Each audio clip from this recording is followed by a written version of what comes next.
पाकिस्तान की लगाम इस आसिम मुनीर के हाथ में है। The most dangerous army chief Pakistan has had. आपको बताते हैं कि इतना खतरनाक क्यों है, क्योंकि ये समझौते पर यकीन नहीं करता, ये सिर्फ और सिर्फ लड़ाई और जंग में यकीन रखता है। और सब कह रहे हैं कि भारत को बड़ा सावधान रहने की जरूरत है जब तक पाकिस्तान की लगाम इस आसिम मुनीर के हाथ में है। मैं आपको इसके बारे में कुछ जानकारियां देता हूं, कुछ ऐसी जानकारियां जो अभी तक आप इसके बारे में नहीं जानते होंगे।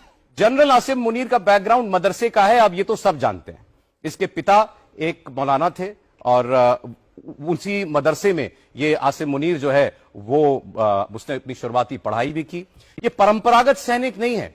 1986 में जब जियाउल हक पाकिस्तान का राष्ट्रपति था तब इसे पाकिस्तान की सेना में भर्ती किया गया और अपनी रिटायरमेंट से सिर्फ 2 दिन पहले ये चीफ बना।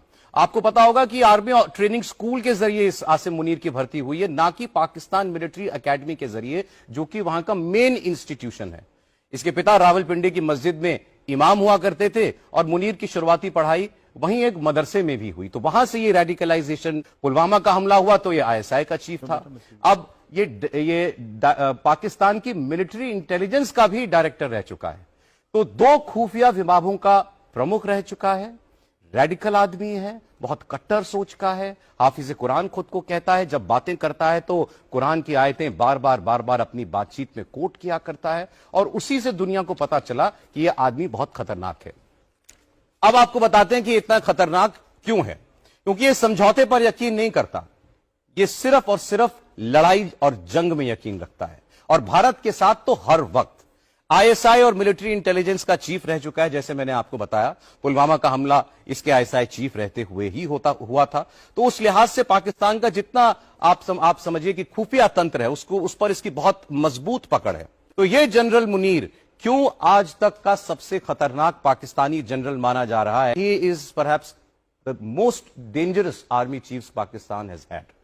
बिल्कुल, आपकी जो आंकलन है और आपने जितने डिटेल्स आप सबके सामने रखे, मैं उससे पूरी तरीके से सहमत हूं। और इसमें मैं कुछ और चीजें ऐड करना चाहूंगा, जिससे हम जब किसी अपोजिशन जनरल को पढ़ते हैं तो उसके हम देखते हैं कि उसका ऑपरेशनल एक्सपीरियंस कहाँ ज्यादा रहा है। दूसरी चीज ये है कि जैसा आपने बताया, इसकी जो पकड़ है, और ये आईएसआई चीफ रहा, 2 इसने अपॉइंटमेंट्स करे हैं, तो जितने भी बहुत उनके काफी साठगांठ है और अच्छी पकड़ है। इसकी काफी पकड़ भारत में जितने ये कोलैबोरेटर्स हैं या स्लीपर सेल्स हैं, उनके ऊपर भी इसकी काफी पकड़ है। इत्तेहादी में से है कि मर जाऊंगा लेकिन सरेंडर नहीं करूंगा, पहली बात। और दूसरी चीज